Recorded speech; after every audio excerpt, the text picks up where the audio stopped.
Well guys, welcome back to the channel. I'm still here, still alive. Haven't been on in a little while. My apologies. Had a lot going on.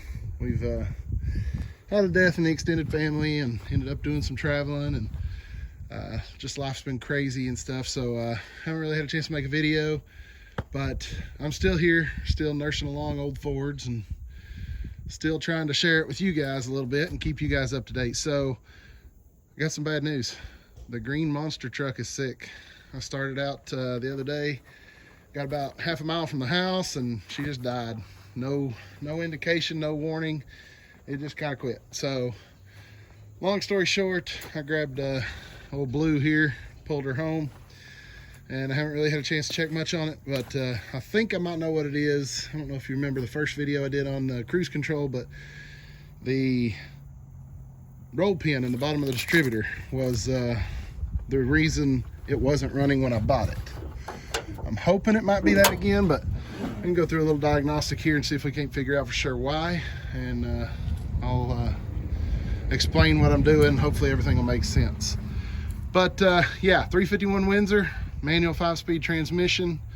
It just quit. I don't know if it's no fire, no gas, but definitely does not run, doesn't even try to start. So I'll go through a little diagnostic here and we'll figure it out. Okay, so first things first, you wanna, much I love the winch, I'm 6'4" and this thing still sits up real high even on stock suspension. Pull the winch off. I got a little step here. I actually found that in the back of a truck that I traded for one time. Slides in a receiver hitch, so that's super handy. So you wanna get where you can get up in here. Distributor cap, first thing we're gonna do is see if the distributor shaft is turning when you crank it over. So unhook the distributor, move the cap out of the way, like so. Okay, you're looking for the rotor button. The rotor button is this this black thing right here. We're gonna see if that turns when we crank the motor over. Now, double check you're out of gear if it's a manual, or in park if it's an automatic. You don't want to run it over you. I do not have the ignition switch turned on because I don't want any fire to the plugs right now. I'm just trying to see if the distributor shaft is turning when I crank it over. So use my Leatherman, jumper the solenoid, and let's see if it turns. Absolutely nothing.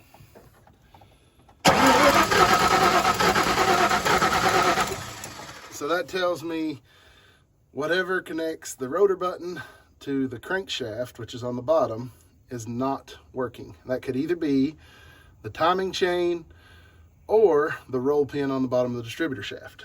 I'm hoping it's the roll pin on the bottom of the distributor shaft, because if it is, it's a little easier to fix than the timing chain. So we'll go into the next thing I want to check, which is over here. Pull a spark plug. I may have already cheated and done that. So I've got the spark plug wire off. Number one spark plug on a Ford, that is the front one on the passenger side. Number one spark plug is out. So I'm gonna hold my thumb over the spark plug hole, and then I'm gonna spin it over. That'll require two hands. So I'm gonna set this down and let you watch that part. But I'm gonna hold my thumb over the spark plug hole and crank it over, and you feel if there's compression. If there's compression, when the piston comes up, it'll kind of blow your thumb off. And if it doesn't, then there's a good chance the camshaft's not turning. If it does, then there's hope that the camshaft is still turning, and that might point to the roll pin more so than the timing chain. It's not necessarily a guarantee, but it's a good chance. So next thing, we're gonna hold our thumb over the spark plug hole and spin it over. All right, gotta watch out for that alternator pulley there, because it will bite your arm when that starts turning. So find a way you can get down there without getting your arm caught in the alternator pulley. There we go, got my finger over it now.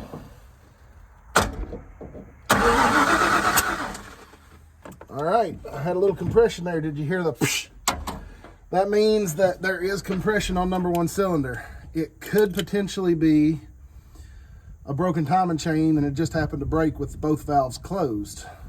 But I'm hoping then it means the camshaft is still turning and the roll pin in the bottom of the distributor is what's broke. So the next step is going to be go ahead and pull the distributor to verify if that's the problem or not. And I'll show you how to do that. Okay, to pull the distributor, I'm definitely going to need both hands, so I will probably just show you what I'm doing and then do it and then come back.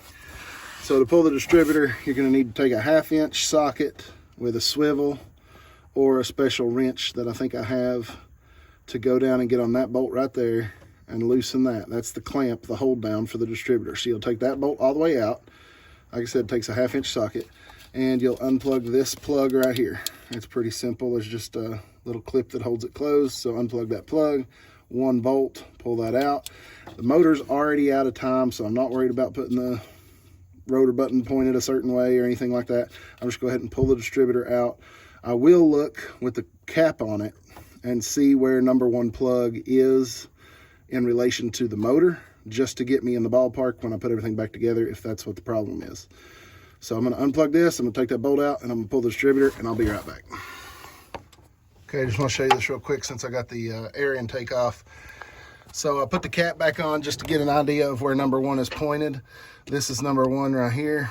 If you look straight down from the middle coil wire out, it's pointed somewhere in the vicinity of this first fuel injector on the driver's side, which would be cylinder number 5 fuel injector. So that's just for reference for when I put everything back together. I want to get that number 1 plug wire somewhere in the vicinity of pointing at number 5 fuel injector. And that's just for mental note when I go back together. Okay, moment of truth. I got the hold down out, got the wire unplugged. Let's see what it looks like when I pull this up out of here.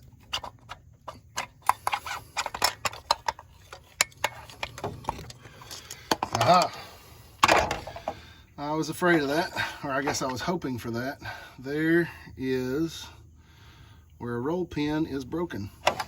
And the gear, I'm hoping, is still, yep, there's the gear, still down in there. So you get a pair of really long needle nose and pray that you can grab that gear without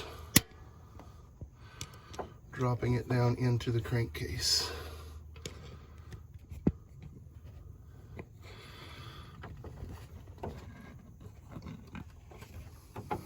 Like so. All right, let's take a peek down in there.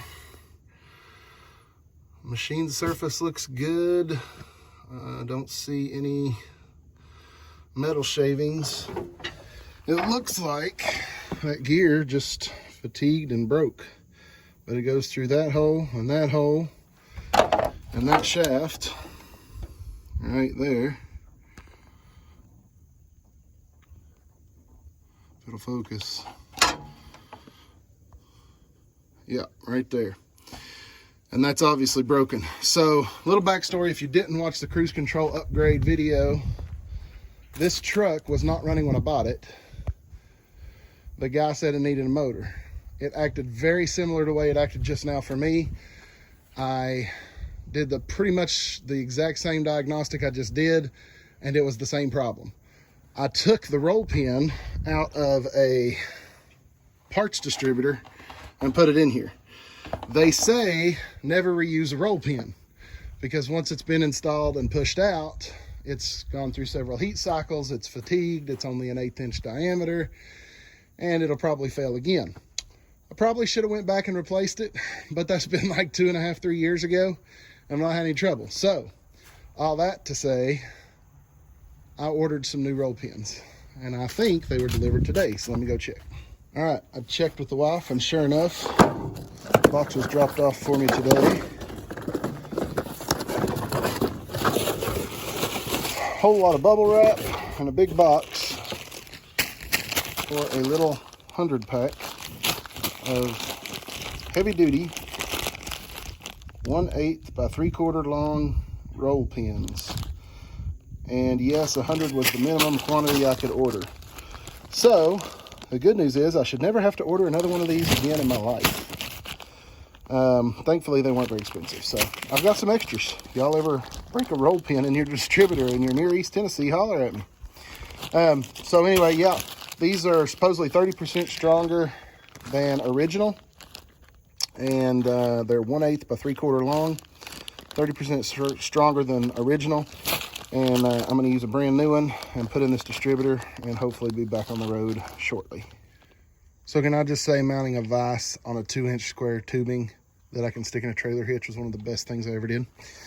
All right, so I've got my roll pin broke there, a vise here, got a little punch to knock it with, and a small ball peen hammer.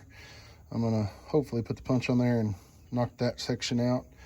The gear appears to be unscathed. The hole is clean all the way through. So let's knock that out and see if we can get a new one in. All right, there you have it with minimal effort, really. The old piece came out. The other 2 pieces are somewhere floating around in the engine, which I'm hoping, I guess, the oil filter catches them. But the 2 little pieces that were in the gear, I don't know where they're at. They're somewhere down in the motor. So I'm gonna roll on and hope for the best. Got my new pin right here. So I'm gonna use the new pin with the same gear. Slides up on that shaft like that. Line up the holes and go for it, just like that. Okie doke, we got the roll pin in. As you can see, it's in both sides, about the same amount. Shaft and gear feel pretty solidly meshed together. So now what we have to do is get number 1 cylinder top dead center on compression stroke. And then we put the spark plug for number 1 back where I showed you the orientation was, pointing towards that number 5 fuel injector when we set the distributor down, and it should be pretty close. So I'll show you how to do that, but same thing. You hold your thumb over the spark plug hole, bump it over on the solenoid by jumping these 2 terminals right here. And when you feel that, psht, that means you're coming up on compression stroke. And that's what we'll do right now.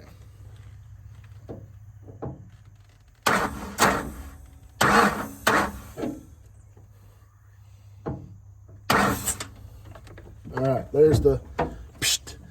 So that means it's coming up to top dead center on the compression stroke. Once you feel the burst of air on your thumb or finger in the spark plug hole for number 1, you stop cranking by the solenoid, because you can't stop it by cranking on the solenoid. You need to go to a ratchet and breaker bar on the crankshaft pulley. That'll be a 1/2-inch drive ratchet, probably a short extension, and a 15/16 socket. Let me get that together. All right, every vehicle should have a label that looks something like that. And if you look close, it is instructions on how to set the timing. Basically, blah, blah, blah, blah, blah, 10 degrees before top dead center. So we need to find the marks on the crank pulley. Probably easier seen underneath.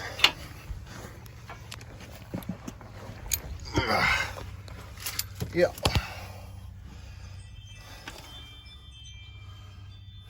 There's one of my marks right there, that white tick mark. The balancer is marked different indications, so we need that white mark right there, because it's still on there from the last time this happened, to roll around up there to that indicator. I'll show you that from the top. Usually you got to look for the marks on the bottom first, but I must be pretty close because they're already up top. Like I said, a 1/2-inch ratchet, short extension, 15/16 socket. Should be the right combination. Ask me how I know. I may have done this before. You want that mark to come up to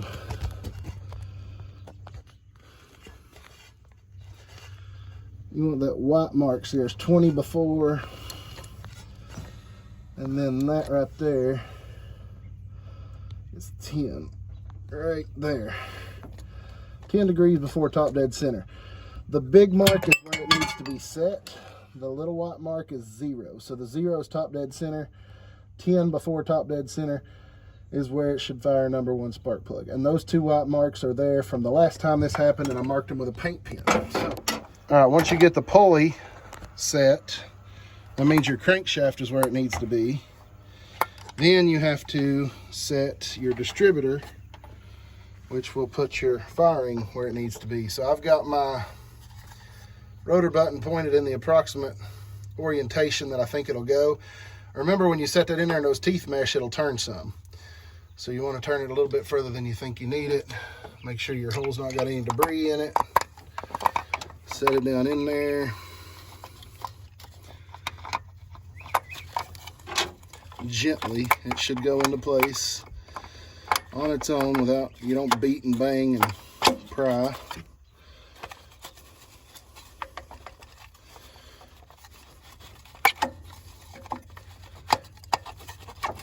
Okay, well there's that. Now, it went in, but remember we said the rotor button needs to be pointing to number 5 fuel injector. It is not there.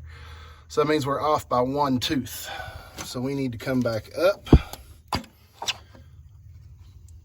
turn this a little bit, go back in. Now we got the rotor button pointed to the number 5 fuel injector, and the distributor is seated all the way down. All right, then you take your hold down, start it back. I just hand tighten it because we still might need to set the timing a little bit, which would be turning the distributor. So you get your hold down back in there, then we'll plug the electrical plug back up, which is this right here.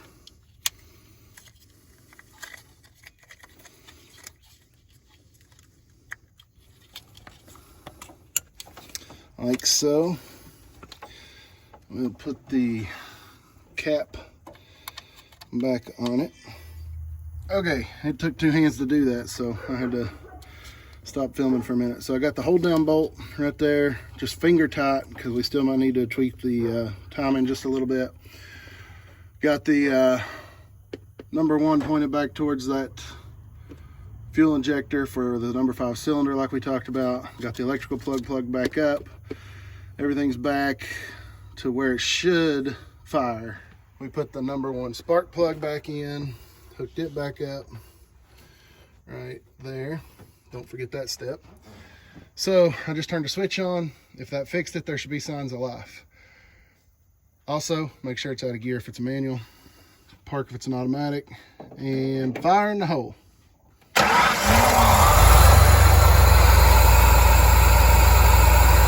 alive.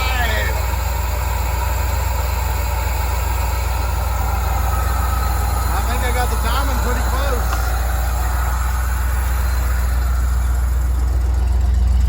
All right, fired right up. Running pretty smooth, so